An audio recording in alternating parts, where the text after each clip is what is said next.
legislation, as well as the statement delivered by the permanent representative of Israel calling for a closure of UNRWA headquarters in Jerusalem, we deem these to be at odds with Israel's undertakings as per the UN Charter, as well as the two UNGA resolutions, 191 and 273, related to the partition plan for Palestine and Israel's accession to the United Nations, as well as other relevant UNGA resolutions related to UNRWA and Palestinian refugees, specifically 194, Resolution 194, as well as the Convention on the Privileges and Immunities of UN Personnel of 1946. In addition to international humanitarian law broadly speaking, the Arab group would like to reiterate what the UN Secretary General said. That is, Israel cannot claim that its national laws prevail and use that as a pretext for flouting its commitments. Israel, as the occupying power, must shoulder its responsibilities in full. The Arab States Group calls on the UN to compel Israel, using all legal and political measures available, to abstain from implementing the aforementioned laws so that UNRWA can continue to conduct its operations in the OPT, specifically in East Jerusalem, and to do so unimpeded. Moving on, the Arab group believes that the allegations leveled by Israel regarding the lack of neutrality on the part of UNRWA are unacceptable. They're neither logical nor are they lawful, these allegations.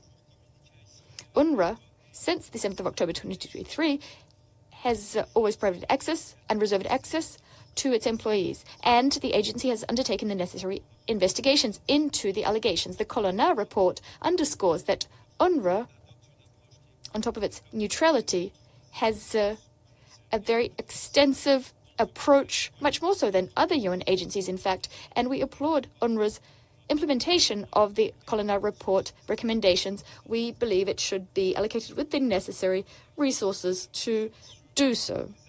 Ladies and gentlemen, Israel's allegations cannot serve as grounds for adopting a unilateral decision or resolution preventing the agency, a UN agency, from conducting its operations.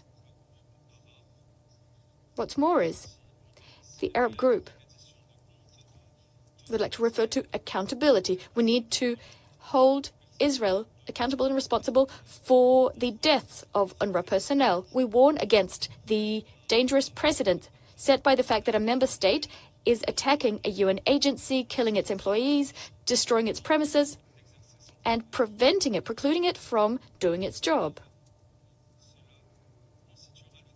This would constitute the start of the end of the UN and of multilateral action more generally. Next, we call on the international community to provide the necessary legal, political, and financial support to UNRWA so that it can continue its activities and serve 6 million Palestinian refugees in its 5 areas of operations. Financial contributions to UNRWA's budget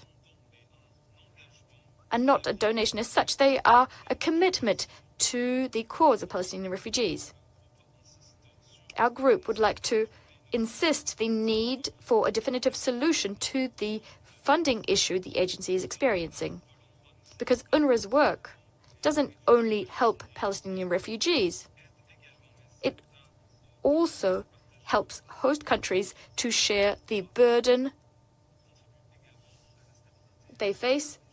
UNRWA also contributes to peace and stability in the region. By way of conclusion, Mr. President, the Arab States Group, collectively and individually, would like to reaffirm their commitment to the unswerving Arab position. We applaud the resilience of our brother people, the Palestinians, on their land, in their motherland.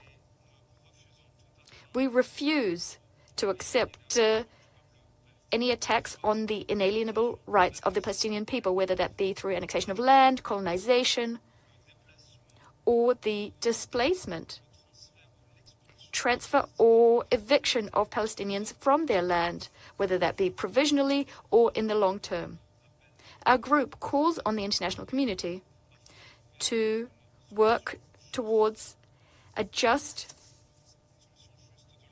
solution to address and help the cause of the Palestinian refugees, guaranteeing their right to return as per international law. First and foremost, Resolution 194, and also to implement the two-state solution, a contiguous Palestinian state based on 1967 borders with East Jerusalem as its capital. I thank you, President.